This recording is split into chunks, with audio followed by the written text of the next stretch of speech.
I think it's time. It's 2 o'clock, at least here in Brussels. My name is Etienne BASSOT, and I would like to extend a very warm welcome to all the participants to this policy roundtable, and particular welcome to our panelists, many panelists today, and also the members of Parliament, Mrs. FARRENG and Mr. ROS. Mr. Ehler sent his apologies. He cannot, unfortunately, make it with us today. I welcome also the participants on the WebEx platform and on the web streaming of the European Parliament. The policy roundtable we have today is about inside the new European Bauhaus, how to build, how to design and build a more sustainable future. The new European Bauhaus initiative was announced by the Commission President Ursula von der Leyen at her speech of 2020 on the State of the Union at the European Parliament. It's linked to the European Green Deal and the Renovation Wave strategy. This initiative is about trying to design and build a more attractive and sustainable physical environment as part of Europe's multidimensional transition to become a carbon neutral continent by 2050. It combines science, technology, architecture, design, cultural, sociological aspects, innovation, sustainability, ecology. This EPRS policy roundtable will look at some of the issues through the prism of some interesting and inspiring projects in individual cities across Europe and wider experience around the world, drawing on the work and vision of change makers on the ground. In this first phase, and we are in this first phase, which started at the end of January, it's about gathering ideas and projects, the best of which will be awarded prize, and the best ideas will be shared and promoted. And the EPRS event very much shared this approach, sharing ideas of which and how cultural aspects can contribute to the new European deal. So without delay, I would like to start our discussions today by welcoming Mrs. Laurence FARRENG. She's member of the European Parliament. She's from France, from the political group Renew Europe since 2019, and she's coordinator of a political group in the Committee on Culture, Education, Youth and Sports. But she's also the author of the European Parliament report on the integration of European education and culture programs into the Green Deal. Before that, she had a long career in communication strategy, consulting agencies. She worked in local public institutions and organisms, and she has been a councillor of the city of Pau in the south of France. So, Mrs. FARRENG, you have the floor. Bienvenue. Merci beaucoup. First, I would like to thank the European Parliamentary Research Service and you, Mr. BASSOT, for your invitation to speak today at this event. And I would like also to take the time to greet my colleague, Mr. ROS, as well as all the other speakers. Thank you very much. As you said, I'm a French member of the European Parliament, and I'm still a local councillor in my city. So it's nice to have both these very local and global views on all these issues and all these topics about the greening and the green transition. And as you said, I was rapporteur on the initiative report on effective measures to green Erasmus+, Creative Europe and the European Solidarity Corps. It was very interesting because during the writing of this report, I managed to speak with a lot of different stakeholders from the cultural and creative industries, which are already very in phase with the green transition and already putting concrete measures into play to take up the challenge in creative ways. So I believe it was really a good way to see the potential of the sector to come up with interesting solutions. And that's on one hand. And on the other hand, I really witnessed that this sector wanted actively to be included in the shaping of the new European Green Deal. So when I first heard about the new European Bauhaus being announced by Ursula von der Leyen, as you have told us just in the beginning, I was quite enthusiastic to hear about it because since the beginning of the mandate, I haven't stopped to say that we need more concrete embodiment on the European Green Deal. It was at the heart of our campaign during the European election, and we have seen that the youth was very involved in that question. But now we have to put humanity in this project. We have to build something greater than just technical measures. So I think Bauhaus project is a very, very good way to see and to consider this very, very important subject. So as I said, the new Bauhaus has the potential of being the human aspect of the Green Deal. I also believe that I'm not the only one to be happy because as today, as we are speaking, there is about more than 300 contributions, I think, that have already been made on the Bauhaus website. This approach, very bottom-up, I think is very interesting, and it's important to see that citizens, that creators were ready to participate. I think it's a very good signal. And as we are thinking about new functionment for European institution, as we have the beginning of the conference for future of Europe, I think it's good to see that citizens are already ready to participate. Indeed, there is still points that we need to worry about to make the Bauhaus a success. And the main point is about money, as often. Because indeed, this project will not see the light of day if we do not have clearer answers on its financing. The Creative Europe's programs envelope is today too small to fund such a big project, and the CCIs badly needed for their recovery, as today we are crossing this terrible time for all the creative sector. That's the first point. And when we are talking together with the Commission, with the Commissioner Gabriel and other commissioner, we see that the regional fund has to be involved in this question. So, as I'm also a substitute in the European Parliament in the Regional Development Committee, where during the negotiations on regional funds and cohesion policy, I worry because the Bauhaus budget lines have not been earmarked. And so it's a debate today. Where can we find some financing in all these programs? Because they need to be somewhere. So I think it's a bit worrying to lack this transparency, and it could lead to misunderstanding that could ultimately weaken the support of Bauhaus. Because today, the project are launching, there are call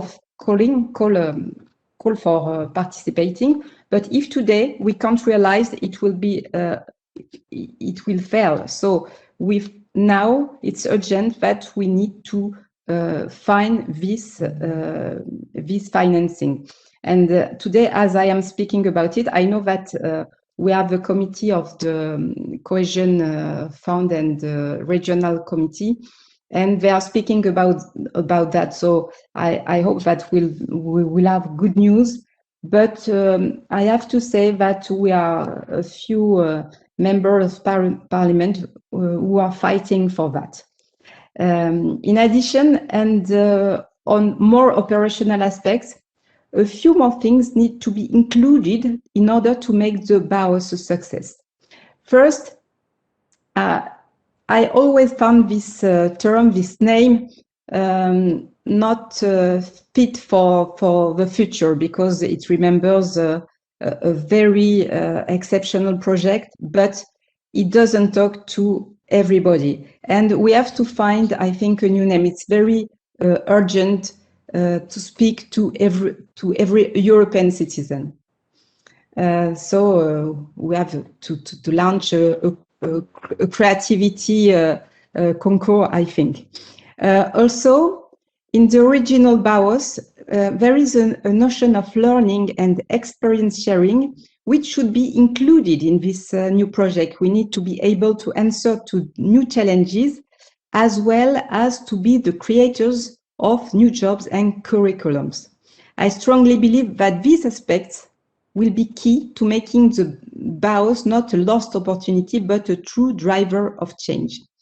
I work on the Erasmus Plus program, and we have fought for opening this program to all the curricula and to all the backgrounds, and mainly for the vocational and educational and professional education. And I think there is very important bridge to build for all our youth toward these creative sectors and creative jobs, because either what they do, if they work in the construction and so on, it's nice to have bridges with creators, new technique, history, cultural heritage, and it's really a source of wealth. So I think it's a very exciting project. I'm very happy to take the floor on that and to open this debate. I stay here and at your disposal to answer questions, and then I think I give the floor to my colleague and to you, Mr. Bassot. Thank you very much for having opened this debate. Thank you very much. Thank you very much, Mrs. Farreng, for this presentation and for setting the scene and explaining what is at stake from your perspective about this Bauhaus project, where you, as you rightly pointed out, there are still quite a lot of unknown, and we are very much, it's called brainstorming, and we're very much in this phase of brainstorming. Just to get a flavor of what people think in the virtual room, I would like now to launch a quick, very simple poll that's going to appear on the screen, and I would like just to ask you to make your choice on what this Bauhaus is or should be in your eyes. So this is going to appear here. So A, architecture; B, place of aesthetics and art in our societies; climate change; innovation, social solutions; energy efficiency; and last possibility, a bit of all of the above. So it's not a scientific exercise, but it might give a flavor of what you are thinking in the room. So this vote is open for the ones that are on the WebEx platform. For the ones that are on the web streaming of the Parliament, it's not accessible. But please do that. You have a couple of minutes to make your choice. In the meanwhile, I would like to turn to our panelists and to go to Wrocław. And I think practically in, I don't know if it's Wrocław or Warsaw now, but I turn to Krystyna KIRSCHKE from the Wrocław Technical University. Krystyna has been involved in the renovation of a modernist department store in the Wrocław, and sustainability and ecological renovation issues in the renovations of a rare facade of this unique building in this part of Europe. So Krystyna, you have the floor, and I understand that you have a PowerPoint presentation that you are going to share with us. Yeah. So we can start with first slide, okay? Because we can't see it, so I don't know if you can see it. The first slide. Absolutely, we see it. Oh yes. Just go on. Yeah, it's much better. Okay, so good afternoon, ladies and gentlemen. Wrocław is a city where the architectural legacy of Polish, Czech, and German nations has survived. Here I have been running my own design firm, which has produced over 100 architectural designs, conservation studies, and expertises. They mostly concerned the revitalization of historical service buildings of various types, located primarily in the old town of Wrocław, which transformed into a city in the 19th century. At present, around 100 historical department stores, banks, office buildings, and cultural facilities are located here. This is why it is critical to preserve tradition and utilize this potential, which becomes possible via properly conducted heritage building renovations. These processes, preceded by interdisciplinary research by design studies, serve to improve the life of residents and enhance the offering for tourists. Next slide, please. Heritage buildings subjected to conservation must meet all requirements concerning safety and comfort of use to the same effects as new buildings. This is difficult to achieve, as fitting technical infrastructure into such buildings is expensive and clashes with preservation of historical substance. For these reasons, buildings subjected to conservation rarely acts as leaders of the green economy, for instance, in terms of zero energy standards. This is because it is not possible to effectively apply thermal insulation to facades that feature artistic details. However, in revitalization, other strengths associated with sustainability are key, such as circular renovation and the associated reuse of a building substance. These processes primarily lead to the preservation of historical urban composition, where heritage buildings act as landmarks, and the conservation and highlighting of the beauty of their architecture, which is non-measurable but fundamental value. Such criteria guided to remodeling and extension of the Renoma department store, originally Warenhaus Wertheim, which took place between 2005 and 2009, following designs by MPP, Arup, and Benoit. A range of elements and solutions closely tied to sustainability was incorporated into the building, which was subjected to conservation and modernization. The most significant of these were the commercial program and use were optimized while preserving place-based tradition. The historical substance of the building was preserved to the highest possible degree, which limited the need to use new resources and consume energy.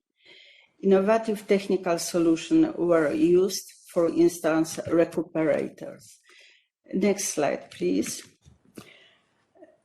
The revitalization of Renoma's facades was carried out to my specifications. The primary assumption was to have the facades restored to their appearance from 1930.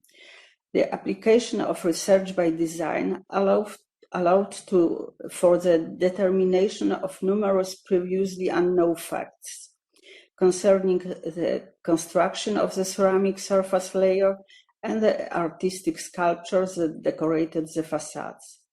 It was found that the theme of the cycle of head sculptures made by Ulrich Nitschke and Hans Klakow were people from various areas of the world, with photographs published in the Atlantis magazine. The technology of forming the heads and their firing and gilding was uncovered. Next slide, please. In the beginning of the 21st century, the building showed signs of significant technical wear and its ceramic facades were damaged. At a cost of €100 million, a decision was made to remodel and extend it so that it could once again become an effectively functioning department store with a 4-story shopping arcade and a modern technical infrastructure. The facade's conservation strategy was as follows. The elements that could be preserved were subjected to in situ conservation procedures, and those that were delaminated were taken down, renovated, and affixed to the facades again. Replicas missing bricks, large cornices, and artistic sculptures were installed. It was possible to recreate historical clay firing and glazing technologies while avoiding the use of harmful lead. Thanks to the experience of artist Paulina Ziemba, her replicas of the sculptures were very close to the originals, which was not easy to accomplish due to the technological considerations. Renoma's revitalization restored it to the former glory, and now it once again astonished passers-by with its architecture. Next slide, please. A contemporary section was added to the historical building. This section formed a harmonious composition with the old architecture. The effect was achieved via facades with horizontal divisions, proportions, and a specific color scheme, yet with the application of different contemporary materials, concrete and aluminium. The new massing was combined with the old building with a glazed atrium. The interior decor was unified and treated in a contemporary manner. The design also features solutions indeed to facilitate further modernization. The cost and efforts of many individuals resulted in numerous awards, with the 2010 nomination for one of the world's most significant architectural prize, the European Union Prize for Contemporary Architecture, Mies van der Rohe Award, being an especially spectacular example. At present, to the pandemic and commercial failing, to achieve expected profits, the owner has started to remodel and adapt the upper stories of into co-working spaces. It includes the furnishing of 2 glazed historical courtyards, which was proposed by MPP in a style referencing to original Art Deco one. Last, please, slide. Apart from Renoma, which is a jewel of the historical city, another immensely positive case is the revitalization of the Gothic Revival Mainz railway station. It was performed between 2009 and 2012 based on my conservation studies and a design by Grupa 5 Architekci. The excellently performed remodeling project, combined with an extension of the service offered and modernization of railway infrastructure, have contributed to the building becoming recognized as Poland's most effectively operating train station, providing services to almost 20 million passengers per year.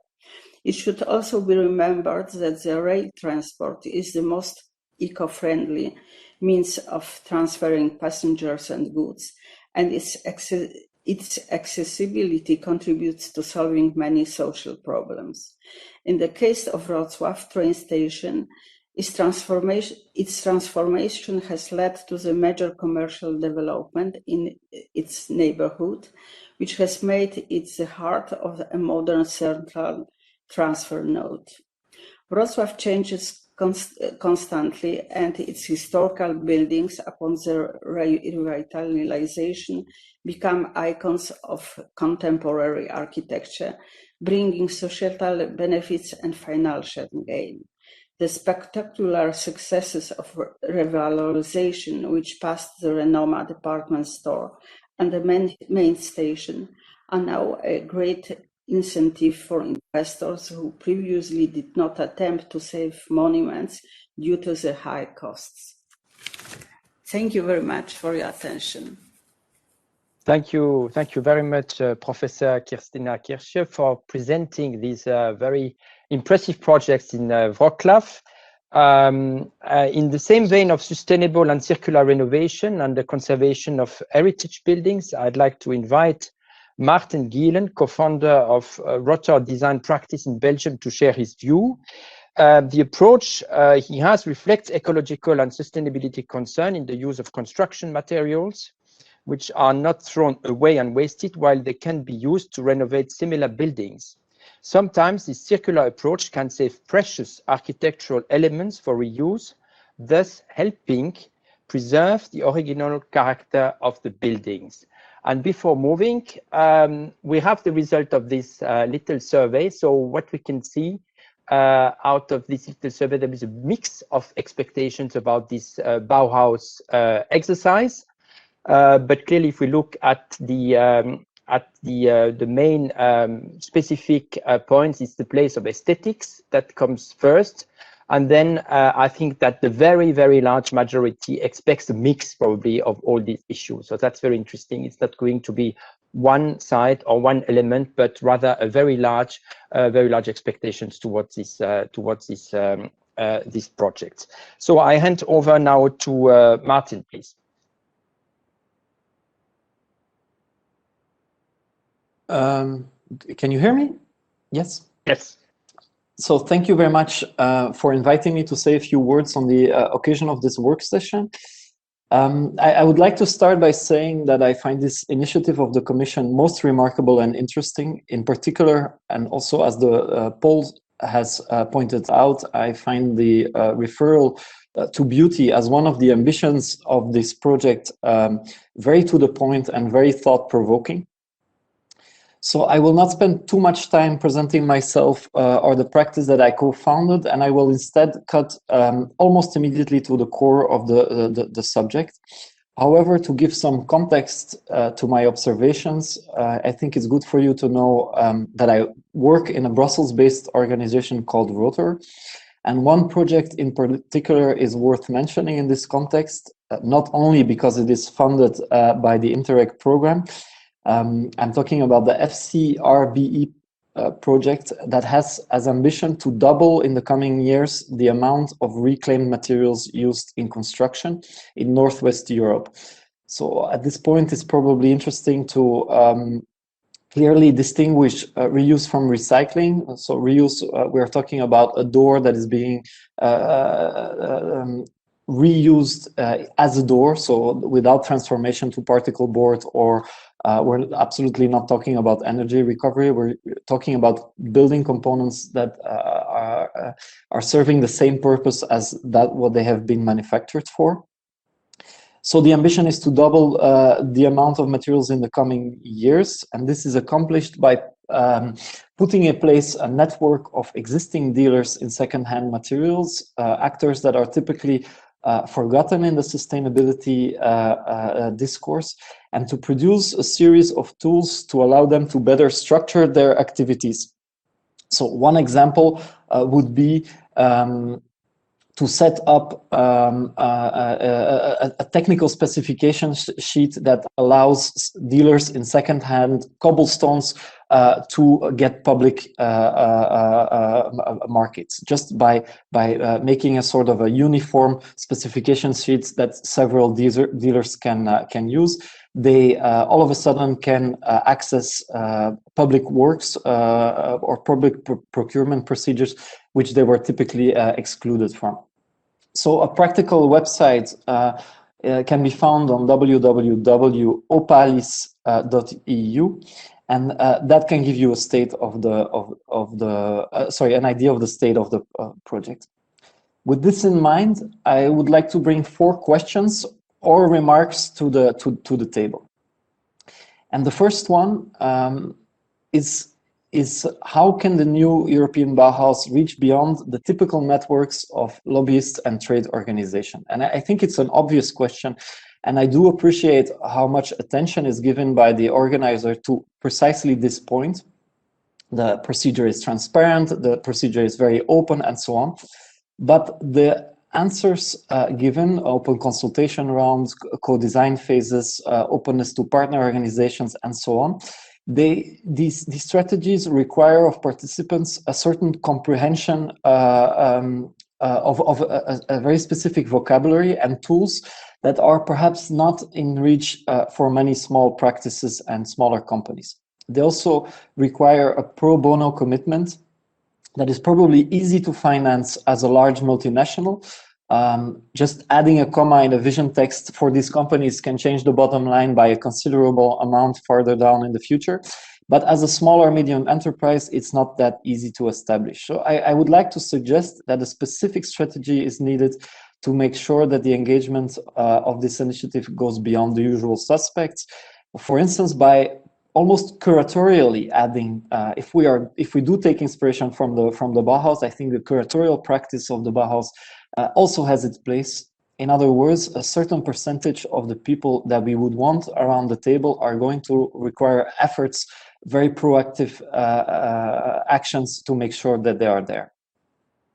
A second point is, I think that it is important that sustainability and beauty are recognized as subjective, political and layered concepts. A few years ago, as Rotor, we authored an exhibition at the Oslo Architecture Triennale named Behind the Green Door. And this show brought together a large variety of approaches that take place under the umbrella of sustainability. For some practices, it is necessarily large scale. For some, it is necessarily small scale. For some, it is high tech. Others find inspiration in traditional building methods. Some believe in a form of technocracy. Others refer to poetry. We need sustainability to be all of this and more. Given the challenges that we face, we need to explore every meaningful proposal. But then comes an essential second step. We need to critically examine the results that these explorations bring to the table. And I would like to give just a single example of this dire need. The image that was used on the invitation to this brainstorm shows the Bosco Verticale by Boeri architects from Milan. And this project has been celebrated in a great number of publications. It is a true poster boy for a certain early 2000s visions of sustainability. But we are now at least 10 years later. Critical voices do exist about this project. How the important maintenance costs associated with having trees grow in the sky make this project only accessible for upper middle class. And that is just one example of critiques that I've read about this project. I do not wish to get rid of the example of Bosco Verticale, but we need to find ways to approach these projects critically, to say in what way they are exemplary and in what way they are problematic and just a continuation of a modernistic, for every solution, a problem strategy. So, third point, and it's still somehow related to the Bosco Verticale example, we need to accept that future architecture, however green and sustainable, that this architecture might, to a large extent, not visually be very different from what we built before. It might not look very different. It might not look green. And in this context, I think we need to be careful with the concept of beauty and the wish to reinvent it, as well as the reference to the Bauhaus, where there was a clear need for the invention of a modern language. Visual language. What I would personally find more exciting than experimenting with a visual sustainability sauce is to work perception. It is perfectly possible to find something beautiful that makes sense after one understands it. For instance, to find beauty in a rammed earth wall when we understand what incredible tasks this material is doing, replacing steel and concrete and avoiding tremendous associated impacts. How can we sculpt the eye instead of the building? Fourth and last point is about policy, and this would for me be the most disappointing point of the project in the current setup. I would have assumed before diving into this project that it would have been the strongest. So let me take a moment to explain. Architecture and urbanism are to a large extent defined by regulations and legislation. You can build this high, walls should be this well insulated, windows should be that far apart from the neighbors to decrease fire risks, and so on. So if we want to provoke the sort of changes at the scale that we envision, this will necessarily have to be a legislative project at all scales, from the local to the European scale. And I feel that this aspect is currently missing in the setup of the new European Bauhaus. Is there not a clear need to also experiment and test out such legislation? It is one thing to want to create beauty. It is another ballgame altogether to try and create beauty through technical specifications, zoning codes, economic policy, legislation, and so on. Let us remember how a few years ago, EU policy concerning biofuels totally put in chaos the global food markets. Even when the intentions are best, we are talking about an unprecedented scale of intervention, and I would hope that this new European Bauhaus would also be a project would also be a project of bureaucrats. In fact, why not think it specifically as a place where designers, architects, and so on, scientists, all of the partners that are currently engaged in this debate can also help design legislative efforts, can help shape this important work that the European Commission needs to do. It would use as a strength the strategic positioning so close to the Commission. It would mobilize the expertise of the Commission as well as that of the invited expertise. It would provoke a dialogue where each partner has a meaningful place. It would then truly be a societal project, and perhaps this is something that I'm afraid of, it would avoid condemning the project to become just another program of funding. It would be a bit of a disappointment if at the end of this all, it's basically just a call for proposals that takes place, let's say, every 3 years. As a societal project, if we mobilize those that write the rules with those that know what kind of impact that they have, we can truly build something amazing.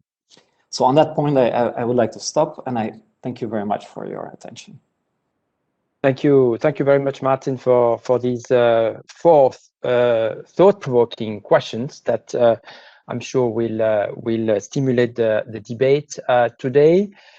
Before moving to our next speakers, I'd like to make a little detour with a project of Benjamin Millepied in Los Angeles, which everyone knows. Benjamin Millepied is a famous dancer with successful career in France and in the US.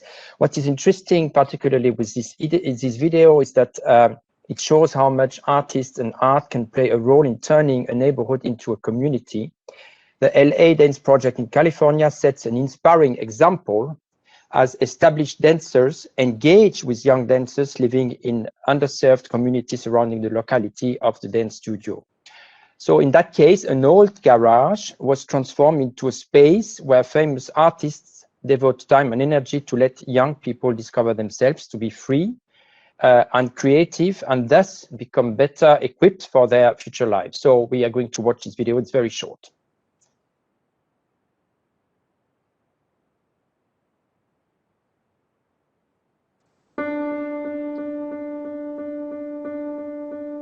I think that once you learn the dancing and you have a chance to explore it yourself and creating step yourself, you start to understand things in a deeper way. Giving kids this opportunity to be creative, to be, explore creativity is a really important, gift for them. In fact, we need to be creative in life all the time. The more creative you are, the more imaginative you are, the better, the more interesting your life is. I think it's very important to be deeply connected to the community, and the more we can give back and welcome and bring to our space kids from different neighborhoods, the better.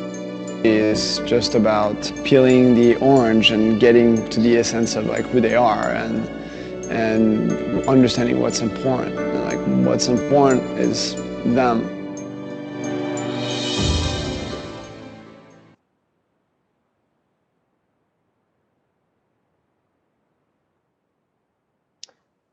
I say it would be a very short video, so here we are.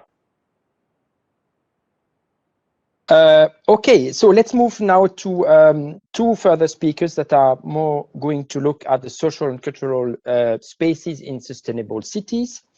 And the first is Xavier MATILLA. Xavier is chief architect in the Urban Ecology Superblocks project in Barcelona City Council.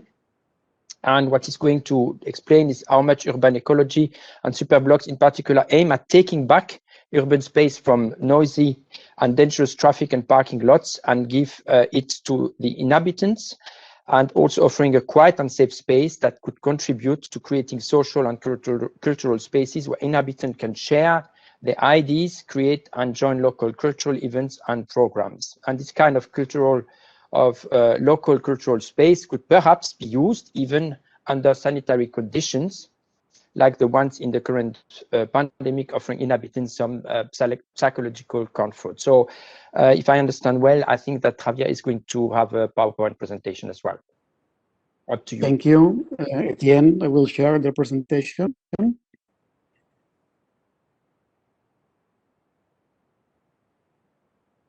Okay, I think it's okay. Well, thank you, Etienne, and good afternoon from Barcelona. On behalf of City Council, thank you very much to EPRS. For us, for the City of Barcelona, Bauhaus, new Bauhaus initiative is a very inspiring and very interesting. So for us, it makes very happy to be able to collaborate in this roundtable.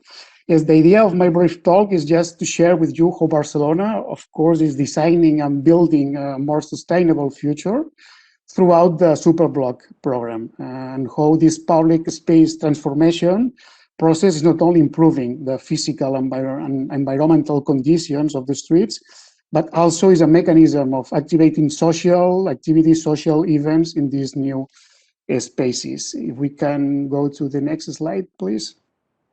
As you may know, the idea remaining, sorry, it was myself, yeah. As you may know, the idea remaining behind Superblock concept is basically how to reorganize the mobility of an urban area in order to make mobility more efficient, giving priority to public transport, bikes and pedestrians. But what is more really important is in order to reduce the space of mobility needs, so we can mainly take space from cars and give it to people and social activities, as well as to increase urban greenery. We can see right now a picture of one of these spaces within the Sant Antonio Superblock that was set up in 2017. The transformation in this case involved, of course, the reorganization of mobility, which made it possible to free up some of these inner streets of this Superblock area, as the one that you are seeing now. This was a space that used to be like this. It was an asphalt crossing between two streets, plenty of cars and vans, and important lack of space for people, for social activities. The transformation allowed us to generate this new space that we could say is a new public square in an area that there doesn't exist before. What is important is that we can see now different activities that are taking place in these new areas within the Superblocks projects. The picture above is one activity in Poblenou Superblock, and below we can see another activity in Sant Antonio Superblock. But what's important, if we look to the data in Sant Antonio neighborhood, we can see that before 2017, the year that Superblock actions started in this area, there was less than 5 activities, less than 5 social events in this area. After the Superblock intervention, with the Superblock activities rise to more than 30 activities per year. So the transformation of this space means also a very important activation of this kind of social activities. And it is important to remark that we are talking about organized events, most of them by neighborhoods associations or another kind of social associations in this neighborhood. But there is also interesting and I think very valuable to highlight that there are happening also spontaneous social activities like the open chess tournament that we can see in the picture below in Sant Antonio. So it's very important to remark that these new spaces are also activating new opportunities for the pandemic conditions in outdoor activities. And what's next? Well, we are looking to the future with Superblocks program after this first period between, we could say, 2015, 2019, 20, in which the city developed these small red areas that we can see in the slide. Last November, we released, we could say, a new stage of Superblock program. It's a new vision that shows us that this concept of Superblocks can be applied for the whole city, that the whole Barcelona can be a Superblock itself. This map identifies which are the streets with green color, which are the streets that can become green axis, so that can be free up from car traffic flow, and can be these new social and pacified spaces for activity, for more greenery, for social meetings and social events.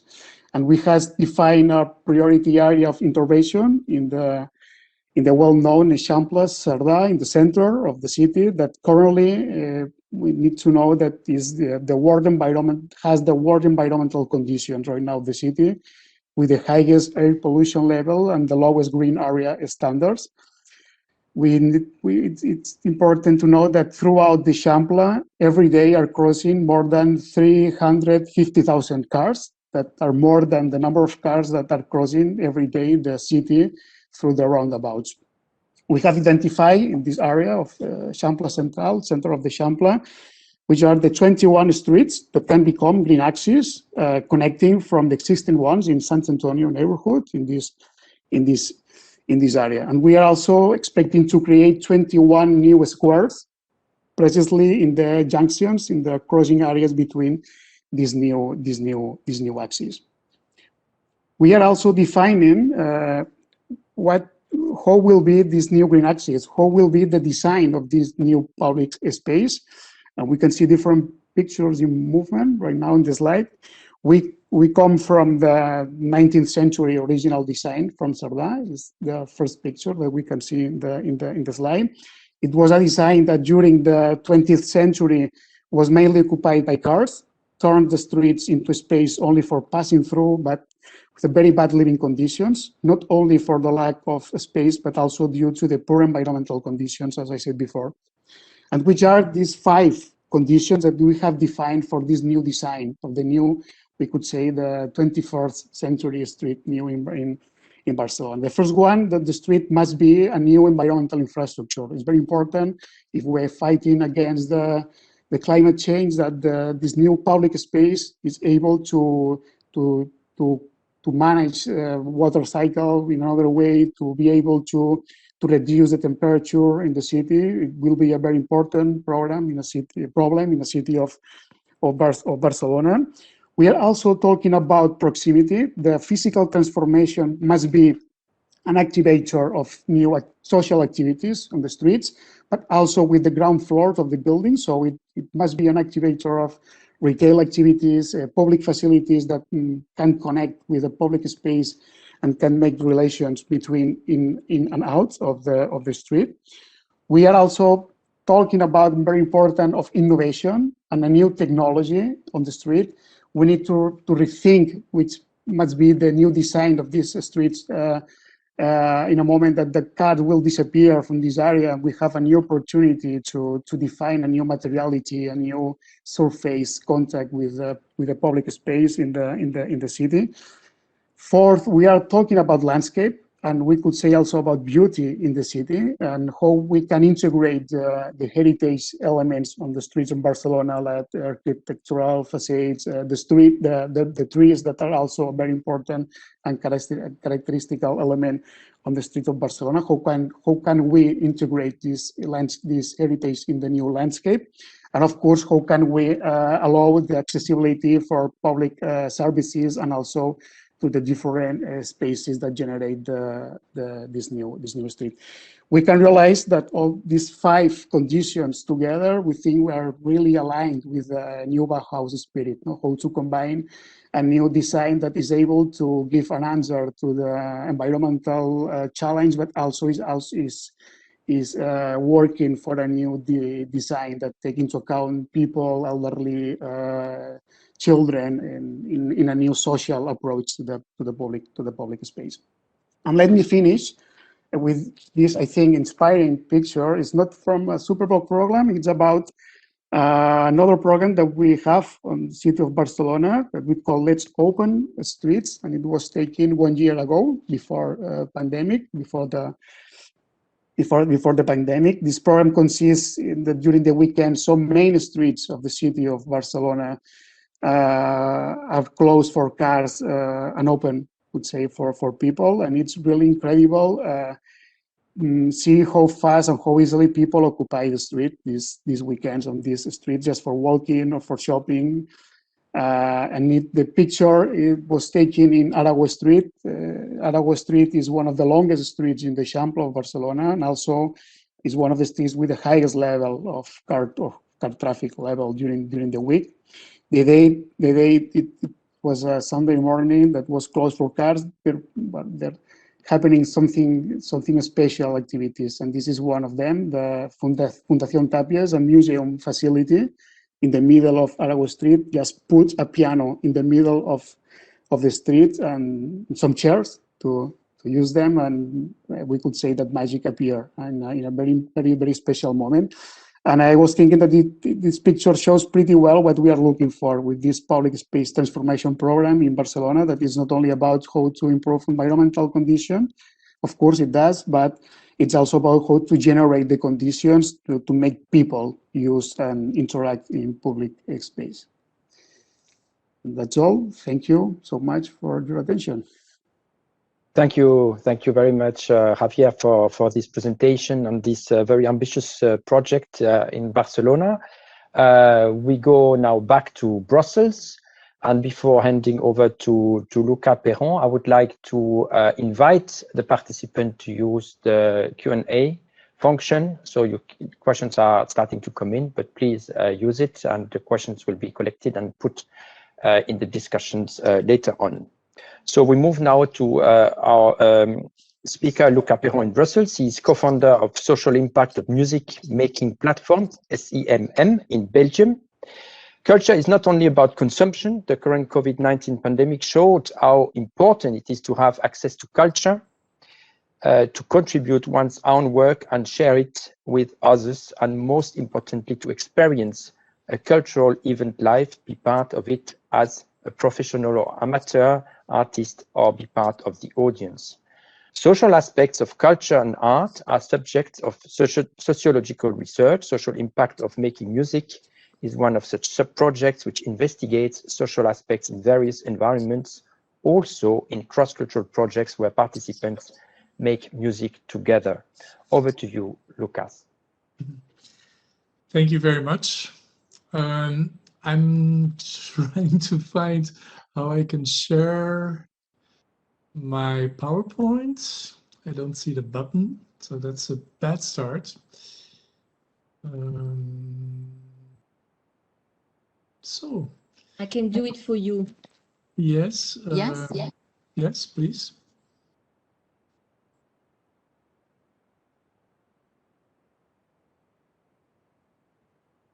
So I can start in the meantime. Hello, everybody. I would like to start reminding you that probably something you all know is that it's so wonderful to be able to dream away with musicians who play music from other worlds than the ones we know well. And so next slide, please. When talking about different worlds, I prefer to use the term pluriversity instead of diversity, because when you hear the term pluriverse, it makes you think of a multitude of realities at different levels and perspectives of our worlds. And I'm one of those who dream of a world which can be composed of a multiversity of worlds, a world lacking uniformity. And if this is the type of world we want to get to, we need bridge builders who are talented, experienced, and capable to weave relations between people of different classes, gender, race, and culture. Next slide, please. During this intervention, I will introduce you to some examples of participatory music projects. Such music projects are more and more being developed in different parts of the world, and they can be seen as interesting blueprints and models to learn from. Xenophobia, and racism, and anti-Semitism are for sure realities we come across in most of our societies, but so does a growing understanding that diversified composition of society can guarantee its richness and strength. Participatory social music projects represent a field of social practice which is rapidly developing in many countries and which often adopts this perspective of welcoming and embracing a diversity of participants coming from very different economic, social, and cultural backgrounds. Let me give you a few examples of such projects I personally know well. Next slide, please. The Ledebirds is a community music project called after Ledeberg, a very diversely composed part of the Belgian city of Ghent, where the project was set up and where most of the participants and members now live. The Ledebirds, they play music from different countries and cultures. These days, half of the musicians in this project come from Italy, Venezuela, Tunisia, Australia, and Iran. And the other half grew up in Belgium. The Ledebirds started 12 years ago. Jazz clarinet player Matthias Laga is the founder. People such as Matthias Laga and the Ledebirds are so interesting because they're seriously trying to come to an understanding of each other's world through their music. By collaborating closely over longer periods of time, they can create a reality which is formed, composed, as we say in music, out of different realities. During their concerts, you can hear new compositions which are bringing together music from Macedonia, Russia, Algeria, Armenia, and texts made by one of the singers in Persian. This is for sure not something simple, though, to bring about. It takes a lot of time to master the instruments and also to master the repertoires. Not all members would know to start off. The Ledebirds opened themselves up to playing all kinds of genres of music, and through that propose meeting by learning the music together. They welcome musicians, non-musicians, young and not so young. Also give music workshops to very young children of the neighborhood. Everyone is welcome within the Ledebirds, all levels, all instruments, as well as singers. Next slide, please. There are also more and more participatory music projects being developed with refugees in Europe. In the Al-Farabi Music Academy in Berlin, young musicians who fled to Germany alone or with their families meet with children and adolescents who are residents in the city. Singing in a choir and playing music in instrumental groups, they experience connections with a community of very different backgrounds. The Al-Farabi Music Academy was started in 2016 by musicians Felix Krieger and Salim Ashkar and educator Peter Bleckmann. I found out about the Al-Farabi project through pianist Salim Ashkar, who is also artist ambassador of the Brussels-based Music Fund, which I founded. The Al-Farabi team believe that people coming into Germany from faraway countries and cultures come with the potential to achieve wonderful things, if at least they are given the opportunity to develop their skills. With this perspective, the approach to integrate changes, it continues to be a major challenge, both for the host society and for the refugees, but both can win. Next slide, please. The French program Demos is in its 11th year. It offers students instruments and music lessons for free. Launched by the Philharmonie de Paris in 2010, Demos has spread all over France, now involving more than 6,000 kids. More and more fine musicians are interested to involve themselves in educational and social work, also at the Philharmonie de Paris. At first, the aim of this educational project, Demos, was to make classical music accessible to children who could not otherwise have come in touch with it. Demos is aimed at children from 8 to 12 years old, and they get about 4 hours music training a week. During the 3 years of training, the kids are always experiencing music in group situations. These music programs are proposed to kids who live in lower income neighborhoods, but these neighborhoods are socially mixed, and for Demos, the composition of the groups is of utmost importance. They make sure the groups are socially mixed. Some kids may have social and financial challenges, while others have fewer. The aim is to develop the ability to look at others positively. Next slide, please.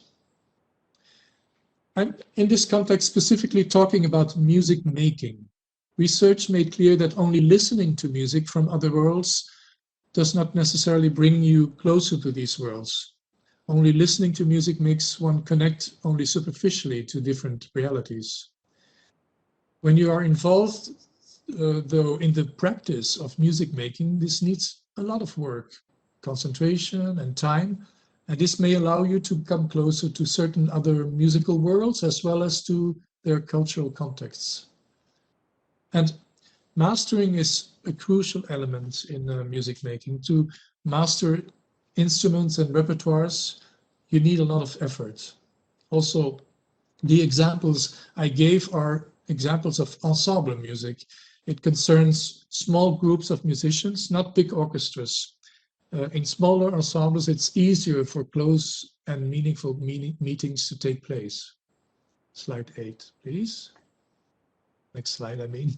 Since 2015, the international research platform SIM on social impacts of music making focuses on helping to develop critical research on the role music making can play in social and community work. Next slide, please. I personally do not believe arts and music will solve all of the complex and wicked problems we are confronted with in our societies these days. But imagining of possibilities can be the job of artists and musicians, as Amitav Ghosh wrote. Certain forms of music making may forecast the new cultural and political orders to come. The projects I introduce you to are examples of collaborative, plural, and participatory co-design, and it makes sense to look what we can learn from such practices. Next slide, please. If you're interested in finding out about the social projects I studied in Kinshasa, Congo, you can consult the book I wrote about it.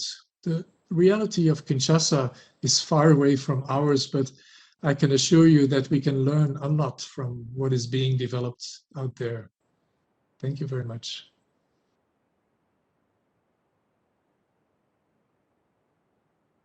Thank you very much, Lukas, for sharing your perspectives with us today. And we arrive now at the last intervention of the panel, and I would like to introduce the member of the European Parliament, Mr. Marcos ROS from Spain, from the group S&D, Socialists and Democrats. He's member of the European Parliament since 2019. He's member of the Committee on Culture, Education and Sports, like Mrs. FARRENG, and he's also a substitute member of the Committee on Environment. But he's also a professor on architecture in Cartagena, and he has a PhD in architecture specialized in urban planning issues.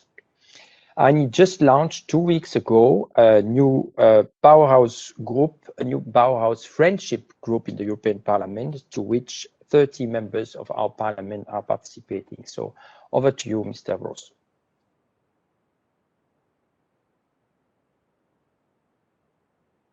Thank you very much for giving me the floor. First of all, I would like to thank the European Parliament Research Services for organizing this event, and to all the speakers for their intervention, which have been very rich and have given very useful information to this event. Especially Laurence FARRENG, my colleague, MEP colleague. Thank you for your participation on our group and your worries about this initiative to be real bottom-up initiative and the way to get a real funding for this initiative. Also, KIRSCHKE for all the examples of good architecture you have shared with us this morning, and also Maarten for leaving us 4 important questions for this initiative, which we will have to solve in the future. Also, my Spanish colleague, Xavier MATILLA, thank you for your presentation about super blogs. It is a very well known for me initiative which I teach to my students, but it's very important to give the urban dimension to the new European Bauhaus, also the urban dimension, and also the cultural dimension, which Lukas PAIRON has said to us with the music projects. They are also very important. Since its launch, and given my concern as architect, PhD architect, and urban planner, we have been working on this initiative all the time. I have held meetings with various figures, organizations, and associations within and outside the European institutions, the Commission, the Committee of the Regions, the Council, but also with others, social organizations as the Architect Councils of Europe, Europe and Austria, Eurocities. By being in contact on one hand with the people in charge of developing and carrying out this project, and on the other hand with some of the main European organizations most interested in this project. This new Bauhaus, new European Bauhaus comes at a crucial moment for Europe, at a time of transition towards economic recovery, Green Deal, digitalization, and social cohesion. I am a firm believer that architecture can unite all these concepts and put itself at the service of citizens to fully improve their quality of life. This is why it is essential that new European Bauhaus should be constituted as a preliminary phase to the renovation wave. It can provide a timely opportunity to harness the quality, innovation, and creativity for our architects and designers to rethink and reimagine our cities, our neighborhoods, our buildings, and even our way of life towards a more stimulating and sustainable future. The new European Bauhaus initiative must be a new starting point for the creation of a pan-European network for architectural and urban research centers of reflection and creation that will serve for improving both the space and cities we inhabit, as well as the environment around them. They must provide the guidelines for the Renovation Wave initiative in order to make it more efficient, more sustainable, and more adaptive to new ways of living, considering its cultural and social dimension also, and its funding. It's very important to stop on its funding. Its funding should reflect interdisciplinary character of the initiative and come from different programs without tapping into the already stretched thin Erasmus Plus and Creative Europe programs. We must take money from Recovery and Resilience Facility, Horizon Europe, European Regional Development Fund, and similarly, we cannot rule out the possibilities of co-financing by the member states of each of the seats of the new European Bauhaus. From our group, from my group, we are proposing to establish mechanisms to obtain part of the funds from the Recovery and Resilience Facility allocated to the Renovation Wave to justify the connection between the two programs, which is obvious and must be recognized at this level. In addition, it should promote sustainable living conditions by changing the course of the neoliberal bubble so that the benefits do not go mainly to companies, but primarily to citizens, This will be done through massive quality job creation in the building and restoration sector. It will also depend on citizens' active involvement in projects, design and development, quality of life improvements, and major energy savings, paying in particular attention to accessibility and affordability to ensure social fairness. Likewise, it must recognize and welcome transversality and interdisciplinarity, recognizing that architecture, art, and the cultural sector as a whole can be easily combined with other sectors such as sociology, geography, and urbanism to create a valuable source of knowledge and practice. Open participation should also be a key element for both the Bauhaus and the renovation wave. Citizens must be allowed to become active agents in a non-directed manner. With a culturally based social dynamics, the Bauhaus will act as a catalyst for a true pan-European movement and will not fall only into the hands of elite actors.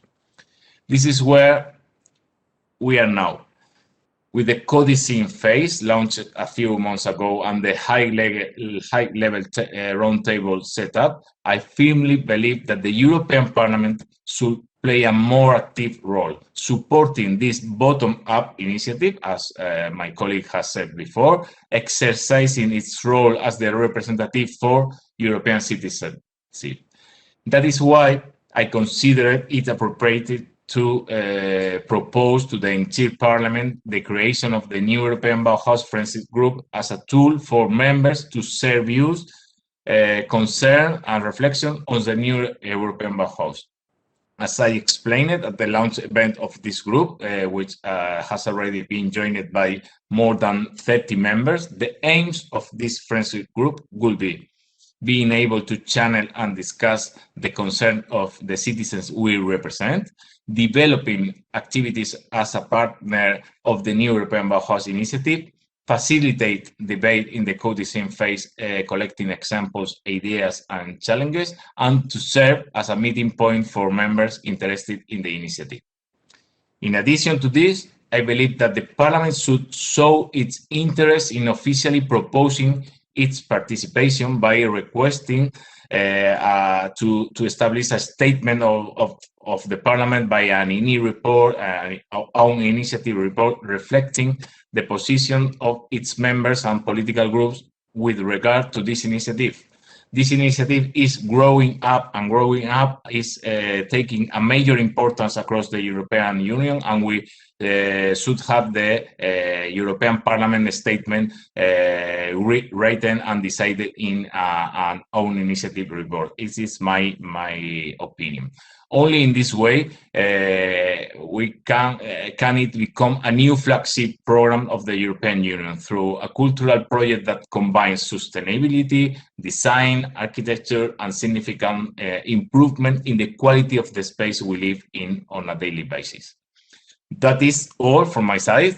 Thank you all very much for listening to my views, and I am at your entire disposition for any question you may have. And thank you again for inviting me to this event. Thank you very much. Thank you very much, Mr. ROS, for this presentation, and also some sort of bringing together the different challenges linked to the panel discussions that we are having. I have now questions coming in, and I would like to take 3 of them. The first question by Piotr is dedicated, I think, to Krystyna KIRSCHKE. It's a very specific question about the Wrocław project. What were the biggest challenge in matching faithfulness to historic standards and aesthetics with the sustainable use of materials in terms of energy efficiency and reduction of the environmental footprint? So think about this question. So combining the historic standards and aesthetics and the sustainable use of material. This is for Krystyna. Then there is another question by Anna that is asking a more general question that is, I think, for the whole panel, but especially maybe for the members of Parliament. How much the Bauhaus project has a social dimension? Is there not a risk that it is an elitist project? think some of you already raised that question. And I have a third question from João Calhao that is asking the following: how to engage city governments in the process in an harmonized way throughout the EU, keeping at the same time unique character and specificities of each city and culture. So how much the Bauhaus reflection project is local, but how much there are elements that are common at European level. How much we combine these two. So we have now 3 questions. Maybe the one that is very specific for Krystyna, I give the word to Krystyna, and then I will just take comments by the other panelists to react either to the question of Anna or the question to João. Maybe first Krystyna. Question, of course. There are a lot of aspects of sustainable architecture and on condition that buildings should realized. But one of them, I think, is a limit of heat loss in buildings. It's a very important element of sustainable development. The heat balance can be improved thanks to wall insulation. It is the most effective when the insulation is from outside the wall. But in fact, in historic buildings, facades are so rich in details that it is completely not possible. In such a situation, it is possible to make double windows and to change to, even if you have historic woodwork, you can give the additional double window from inside, but normally without division by the sash bars. And in this way, you can have a better balance. But exterior insulation of facades is really to accept only in modernist buildings, but it is not the best way for monuments. Thank you, Krystyna. That is almost a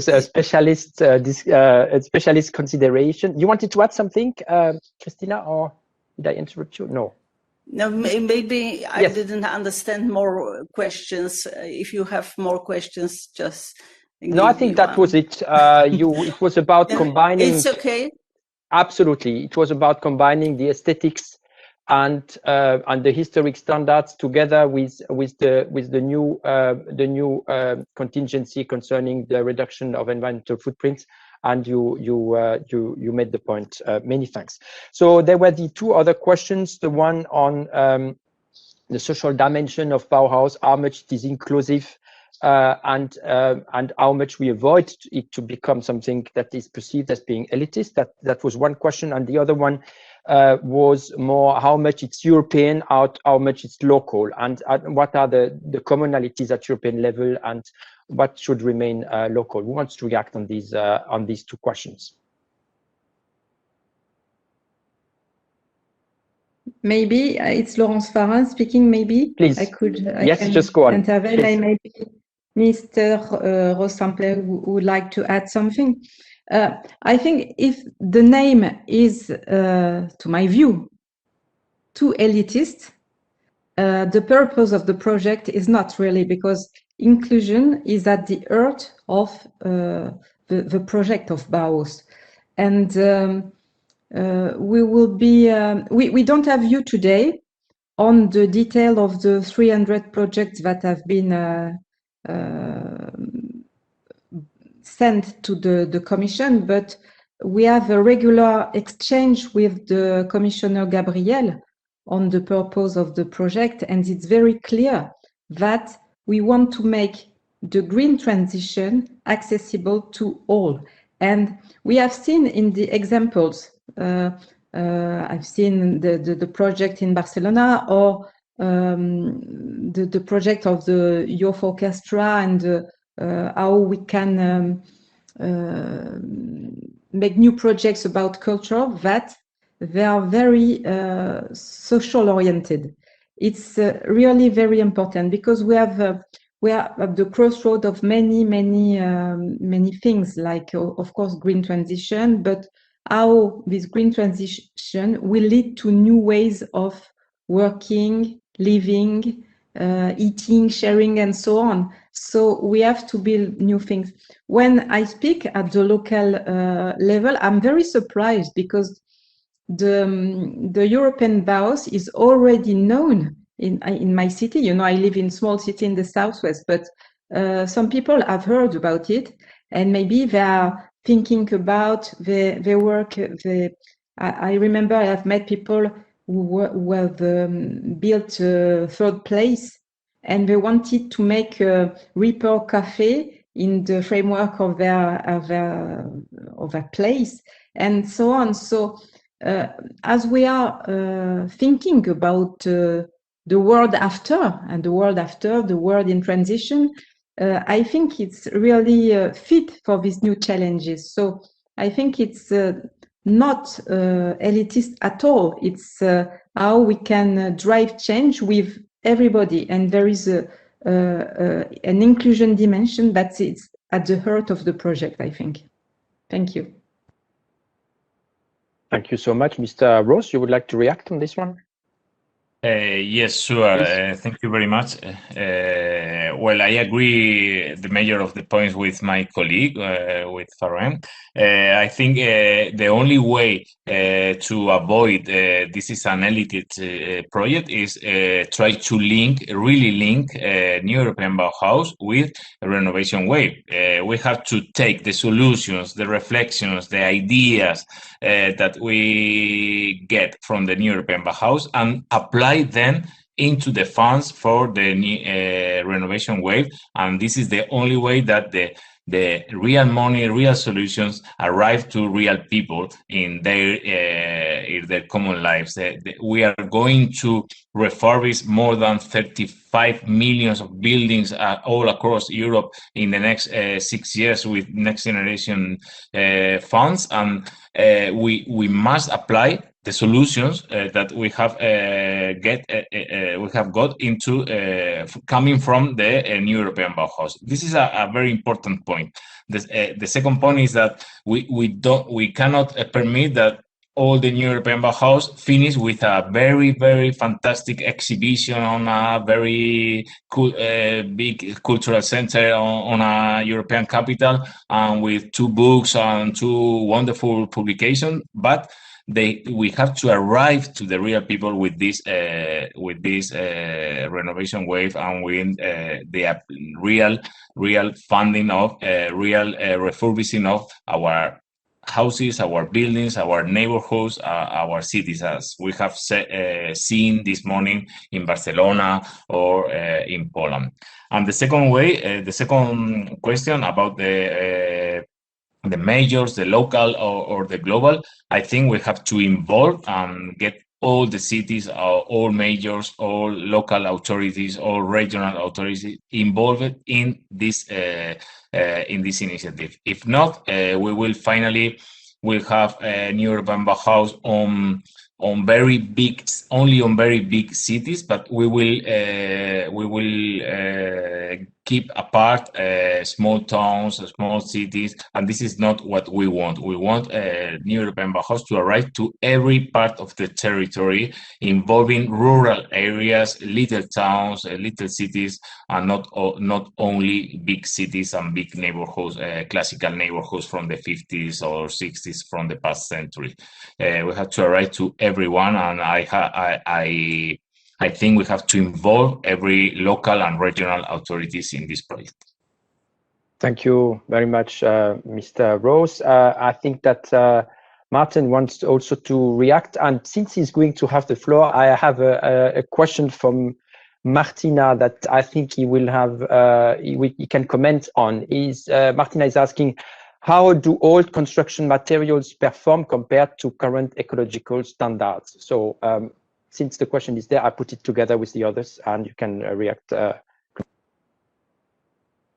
Yes, No, one thing that I want to say is that, okay, we're talking about this as a bottom-up initiative, and of course we need to get as much involvement, but we must not forget that this is a great opportunity to work at a scale that is simply not available to local municipalities, and to do things that are absolutely impossible if not on the European level. And I think any architect in this conversation will witness, or will say I'm right when I say that economy is influencing or is determining a lot of the decisions that we make as designers on a daily basis.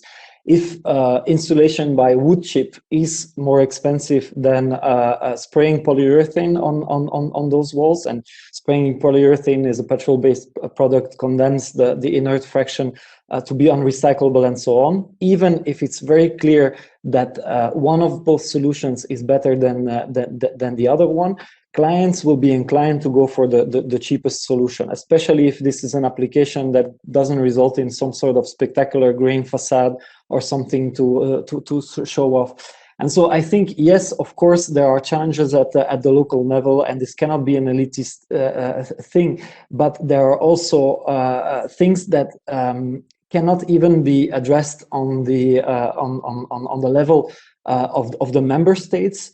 For instance, a sort of a joint green economic policy is very hard as a state to be the first one to make certain materials or certain practices more expensive, because of course there is the competition of the internal market. So taking initiatives at the level of which the European institutions work the best is, I think, something that we must not forget. It's absolutely crucial that there are also initiatives taken there, even if, of course, we need the collaboration of the market. Of the member states. On the specific question about how do old materials perform? Well, there's actually a double question. The first answer would be, how do they perform? And the second question would be, how can we prove that they conform to current norms? And so we see very traditional building materials that have been reused or made locally for quite some time, that have proven themselves in history, that because they do not have as a second-hand product a certificate of conformity, insurance companies, for instance, will refuse them. So let's say an oak beam from 200 years ago is absolutely up to the same standards, if not better than an oak beam of today, but it is very hard to get a certificate of conformity for these older materials. And that goes even for materials from the 60s, 70s, 80s. There is simply no infrastructure in place that allows designers or architects to reuse materials at the large scale, and that's one of the main handicaps of secondhand building materials today. Many thanks for these comments. Time is flying, and we are going to reach very soon the end. I just take very last few comments. I have a comment by Gonzalo Mendoza. He asks, what concrete tools can the EU put forward to reinforce the link between the Bauhaus and the buildings renovation in Europe? And I have also a question on the COVID crisis, and it says that the people are now working much more from home, sometimes from the suburbs or even from the countryside. How much COVID has transformed the life of people and the challenge of urban planning, and how much do we bring this new dimension in the discussion? So I have other questions, but I have to stop here. I just like to give final words to the one speakers that want to react either on these questions or make a final statement by a short tour de table. So who wants to say something first? The question of COVID as a challenge and relocation of people and city planning. Any reaction on this? Yes, please, Mr. Well, the concern of COVID and the cities is very, very important challenge that we have to solve now, and I think the new European Bauhaus is a good platform to think, rethink, and try to imagine a new city, because we have discovered that our cities, they are not prepared for such situations, and we have to work all together, public space, transportation, mobility, urban mobility, how do we live in our close houses, and how can we interact with open air space. And I think it's a good moment to incorporate this reflection, this issue into the new European Bauhaus issues. And the other question is how to ensure that renovation wave funds are used with the new European Bauhaus solutions. I think it's not very simple, but it's simple to try to link and to conditionate if you want to get funds from the new European from Next Generation dedicated to renovation wave, you have to apply the solutions, that you have to incorporate the solutions that they come from the new European Bauhaus. It can be done by each member state in their local plans of plans for recovery plans, or it can be done by the European Commission, but it's not easy because it will require some legislative changes. But I think this is a good idea in which we will have to think about it. Thank you. Any further final response or final comments? Yes, please, Xavier. From Barcelona. Yeah, thank you. I think COVID has revealed a contradiction in cities, because while we were asking for a social distance, we also realized that the short distances in cities are a good idea to make it healthier and to make it easier to live in. So we have a contradiction between these needs of distance, social distance, but also we also need to improve how the cities works in these short distances in order to make a stronger social fabric inside the city. Thank you, Xavier. Any further comments? No. It's Laurence Farreng speaking. Yes, Mrs. Farreng. I just want for the conclusion, I want to thank you again for this debate. Of course, the question of the pandemic is at the heart of new reflections about cities. I think it would be very interesting to have studies about the more resilient city today, and to apply some principle. Maybe we can see, as my colleague said, when you have more outdoor places, because there is a few dissemination outdoor. There's a question of transplantation of. Okay, so we have to think about it.